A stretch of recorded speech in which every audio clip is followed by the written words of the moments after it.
Lil Durk is about to be in a much rougher spot. A clip of 2 of his alleged hitmen snitching on him has just surfaced online, and what they're admitting could help keep Durk behind bars for a very long time. They already know everything they need to know. This just sealed Durk's fate. He's cooked. Let me catch you up.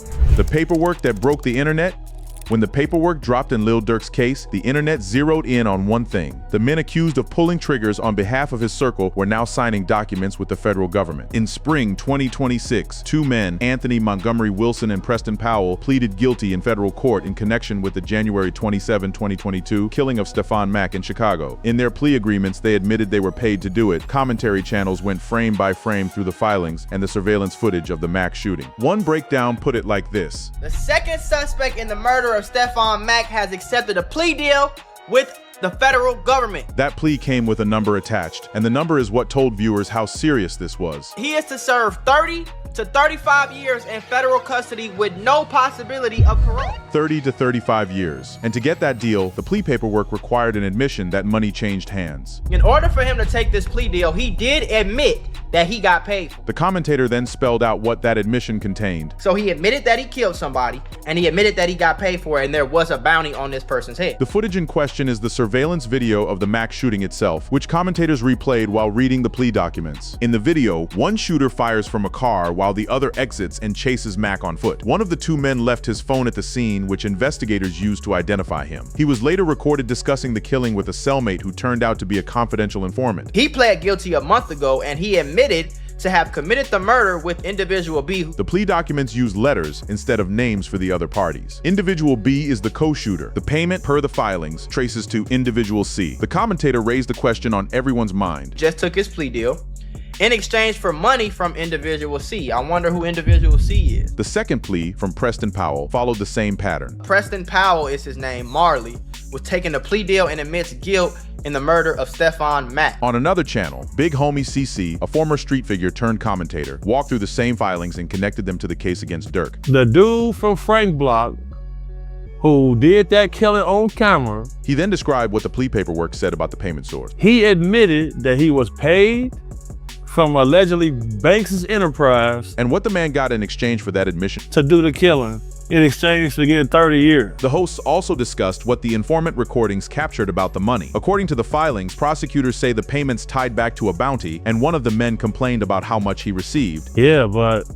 that dude was talking to a jailhouse informant. The number he gave the informant became a talking point across the internet. Said that he was really trying to get 90,000, but only got 50 so far. Prosecutors used the pleas in a July 2026 filing, telling the court the guilty pleas from the Chicago shooters gave them fresh, usable evidence on the Mack murder. They also cited an alleged text in which Durk told co-conspirators to delete thread and start new one in 2023. Around the same time, a third superseding indictment filed on or around June 3, 2026 added racketeering elements, including a count of murder in aid of racketeering, and alleged that Durk brought $1 million in cash to a studio after the Mack killing online. A debate broke out over whether a plea deal counts as snitching at all. The commentator addressed it head on. If you go to the Instagram post, you see somebody says taking a plea deal doesn't mean you snitch. His answer was that the paperwork speaks for itself. If you have a co-defendant and you say you killed this person with this person and you got paid from this person. That is the state of play. 2 guilty pleas, admissions of payment, footage of the crime, an informant recording, and a superseding indictment naming a Banks gang enterprise. To understand what any of it means for Durk, you have to go back to the night the whole story allegedly began.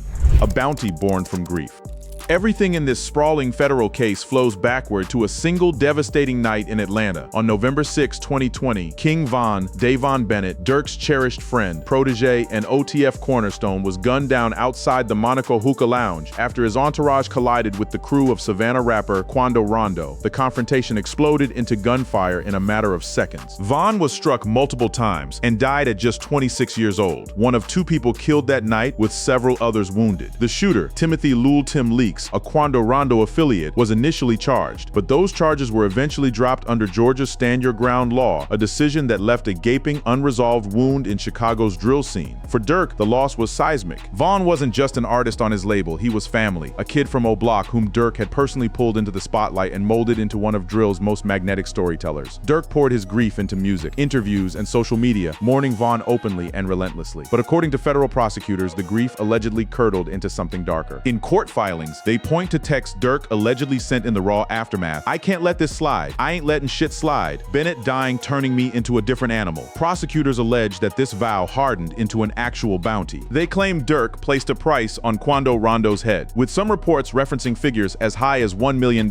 and dangled a menu of rewards for anyone willing to collect cash, jewelry, even music opportunities with OTF, promising to make straight whoever carried it out. In the government's telling, vengeance became a business model, and OTF, the label and collective Durk built as a lifeline out of Chicago's South Side, became the alleged vehicle rebranded in the indictment as the Banks Gang enterprise. The feud didn't simmer quietly in the shadows either. It played out gloriously and publicly through music. NBA Youngboy, Quando Rondo's label boss and ally, dropped scorching disses like Bring the Hook. Durk fired back with IHHHA, the very song whose video shoot would later become a crucial piece of the government's narrative. Youngboy answered with I Hate Youngboy. Every track, every live stream jab, every cryptic post kept the beef burning in front of millions of fans, and prosecutors now argue that this public theater doubles as evidence of intent. They've even referenced an unreleased Redmond video clip allegedly showing Durk simulating a shooting of a Quando Rondo lookalike, though the use of lyrics and music videos as criminal evidence remains fiercely contested. The commentators covering the case understood this emotional engine intimately. The Mac killing too was framed as retribution, this time allegedly tied to the 2021 death of Durk's own brother, D-Thang. This is the guy who killed the guy who Stephon Mack, who had something to do with D-Thang's murder. What makes this alleged chain so combustible is the world it grew out of. Before any of the bloodshed, reports indicate Durk, Vaughn, and Quando Rondo actually had amicable moments. Quando reportedly looked up to them at times, with shared circles in rap. But the ecosystem was a minefield. OTF's Chicago roots carried long-running rivalries, while Quando's Savannah camp was tethered to NBA Youngboy's Baton Rouge operation, a regional alliance structure that turned personal friction into faction warfare. In drill culture, avenging fallen friends is a recurring, almost ritual theme, but federal prosecutors treat organized bounties as racketeering predicates, and that collision between street code and legal reality is the fault line running through this case. In other words, the government's theory is a chain of grief and retaliation. Vaughn's death allegedly ignited a bounty on Quando Rondo, and D-Thang's death allegedly connects to the hit on Stephon Mack. Durk's defense rejects this framing entirely, insisting that public mourning is not a criminal directive, that the government is criminalizing grief and art, and that the links to Durk personally are built on shifting witness accounts. But to understand why prosecutors believe the bounty was real, you have to look at what happened at a Los Angeles gas station in August 2022, the Los Angeles ambush.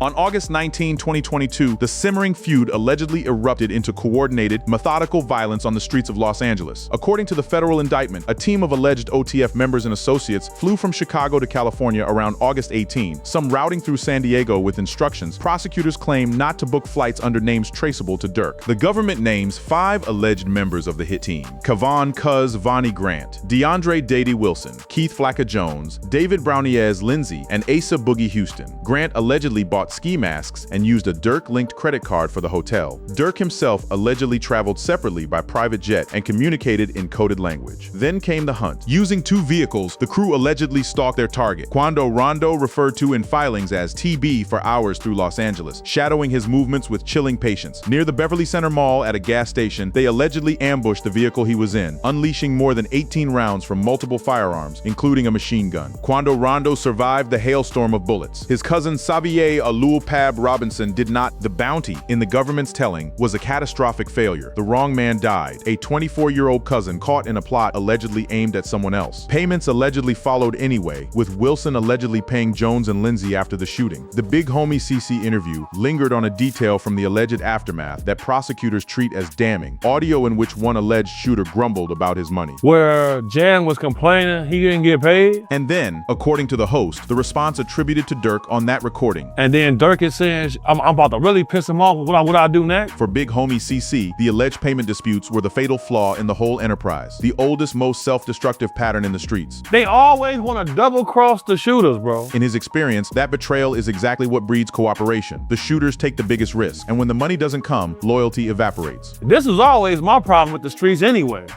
Cause bro, the killers is the ones taking the biggest chance. The June 2026 superseding indictment didn't stop at Los Angeles. It swept in a constellation of other alleged acts. A February 5, 2019 shooting near the Varsity in Atlanta, allegedly over a stolen car dispute. State charges from that incident against Durk and King Von were dropped back in 2022, plus an alleged 2021 attempt on Quando Rondo in Georgia, and of course the Stephon Mack killing in Chicago. Stitched together, prosecutors argue these incidents reveal not isolated tragedies but a pattern, an enterprise that allegedly rewarded violence with money, jewelry, and music careers. The defense counters that the government is bundling recycled, previously dropped, and unproven allegations into a single dramatic package. But bundled or not, the question became, how did federal investigators piece all of this together in the first place? The feds tightened the net. The investigation that ensnared Durk was a slow, grinding, multi-year machine, and it moved on several fronts at once. LAPD and FBI investigators worked the traditional angles relentlessly: surveillance footage, search warrants, ballistics from the 18-plus rounds at the gas station, flight manifests, hotel records, and financial trails that allegedly wound back to Durk-linked credit cards. Digital forensics became a centerpiece: phones, burners, coded language, social media posts, and texts, including the alleged 2023 instruction from Durk to delete thread and start new one, as police scrutiny intensified, which prosecutors now wield as evidence of concealment. In October 2024, the hammer fell. While co-defendants were rounded up in Chicago, Durk was arrested in Florida near a private jet, with prosecutors alleging he had international flights booked and was preparing to flee, with Dubai plans cited in bail proceedings. Judges denied him bail repeatedly, branding him a flight risk and a danger to the community, even swatting down a $4.5 million bail package with home detention. He has now sat in federal custody at MDC Los Angeles for over 20 months, but arrests and records only take a case so far. What transformed this prosecution, according to the government itself, were the cooperators, and this is where the snitching of the title truly lives. The guilty pleas from Montgomery, Wilson, and Powell in spring 2026 handed prosecutors admissions in black and white that the Mack killing was a paid hit. The jailhouse recordings backed the story up, and the commentary world connected the dots to the broader roster of co-defendants speculating about who else might flip. Big homie CC laid out the nightmare scenario for the defense. So if you got Jam cooperating, Vonnie cooperating, and Vonnie was allegedly one of the main guys. His conclusion was blunt. I mean, I can't imagine how you beat this, bro. He also offered a street-level theory about the government's timing, that superseding indictments landed precisely when bail momentum was building. Felt like he may have been getting close to bond because Didi had another bond hearing. In his view, that pattern is a deliberate prosecutorial tactic. They come with superseding indictments to prevent that. He went further, describing what he sees as the hidden war of attrition inside every federal case like this one. They want to drain you of finances first. The math he laid out is brutal. A defendant with millions in liquid capital can burn through half of it on a legal team alone, all while trying to protect his family, survive behind bars, and keep a record label breathing. And the pressure is not hypothetical. Durk has sat in detention for over 20 months with no new music released. It is a squeeze play, the commentator argued, that the government runs on everybody. Whatever the motive, the June 2026 indictment detonated like a bomb in the case: murder in aid of racketeering, conspiracy to commit stalking, allegations of a sprawling banks gang enterprise trafficking in murders, robberies, and drugs, with loyalty allegedly purchased through cash and record deals. Durk's formidable legal team, including Drew Findling and Brian Steele, the attorney who famously defended Young Thug, came out swinging, branding the new indictment: lipstick on a pig and a pathetic pivot, a desperate recycling of stale, weak, and previously dropped allegations designed to prop up a faltering case on the eve of trial. They filed motions to sever the new counts or dismiss the indictment outright on speedy trial grounds. Prosecutors fired back in early July, insisting every charge is interwoven through the same enterprise, the same witnesses, the same evidence, and warning that splitting the case would burden witnesses already facing safety risks. A hearing was set for July 27, with the August trial date still standing. Which brings us to the only question that actually matters. Does any of this really change everything? Does this really change everything?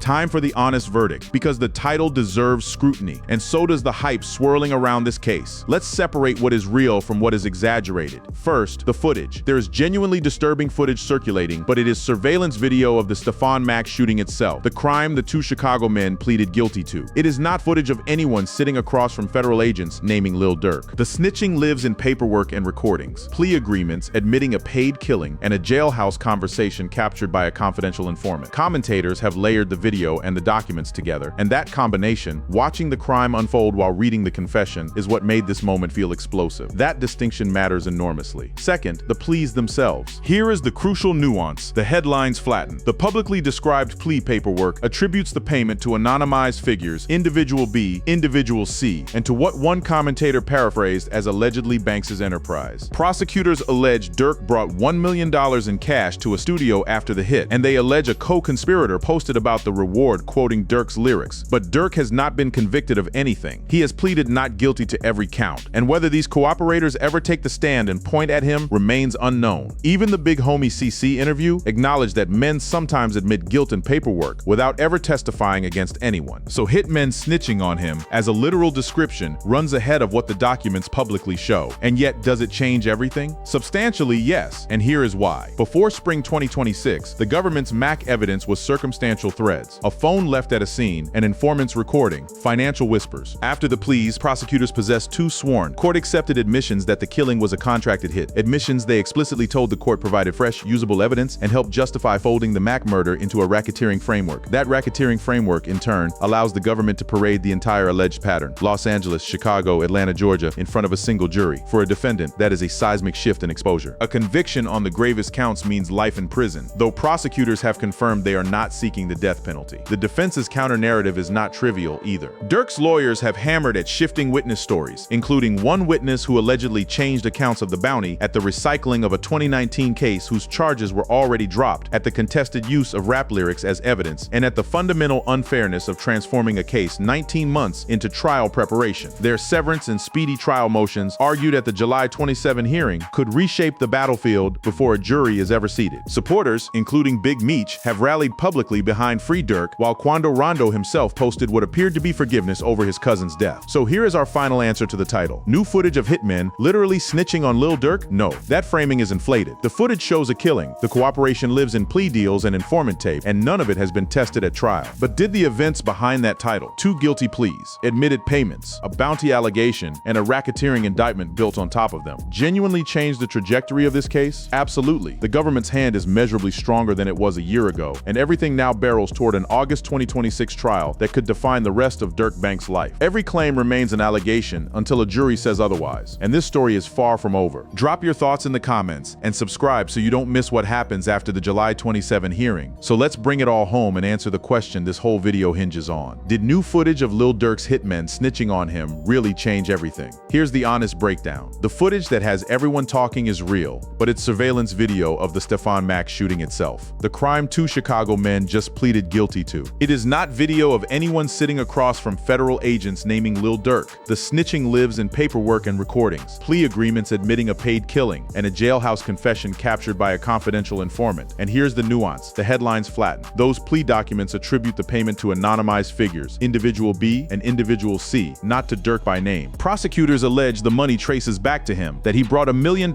in cash to a studio after the hit, and that a co-conspirator bragged about the reward using his lyrics. But Durk has pleaded not guilty to every single count, and whether these cooperators ever take the stand and point at him remains unknown. And yet the substance behind the title is very real. Before these pleas, the government's Mac case was circumstantial threads, a phone left at a scene, an informant's tape, financial whispers. Now they hold two sworn, court-accepted admissions that the killing was a contracted hit. Admissions prosecutors told the court gave them fresh, usable evidence and helped justify folding the Mac murder into a sweeping racketeering indictment. That framework lets them put the entire alleged pattern, Los Angeles, Chicago, Atlanta, Georgia, in front of one jury. For any defendant, that is a seismic shift in exposure. A conviction on the gravest counts means life in prison, though prosecutors have confirmed they are not seeking the death penalty. The defense isn't out of moves. They've hammered shifting witness stories, recycled charges that were dropped years ago, and the contested use of rap lyrics as evidence, and their motions to sever or dismiss could reshape this case before a jury is ever seated. So the final verdict, footage of hitmen literally snitching on Durk. No, that framing is inflated, but did the events behind it genuinely change the trajectory of this case? Absolutely. Everything now barrels toward trial, and every claim remains an allegation until a jury decides. Drop your take in the comments and subscribe, because this story is far from over. Thank you for watching. If you enjoyed watching this video, click on one of the boxes playing on your screen to watch more similar content.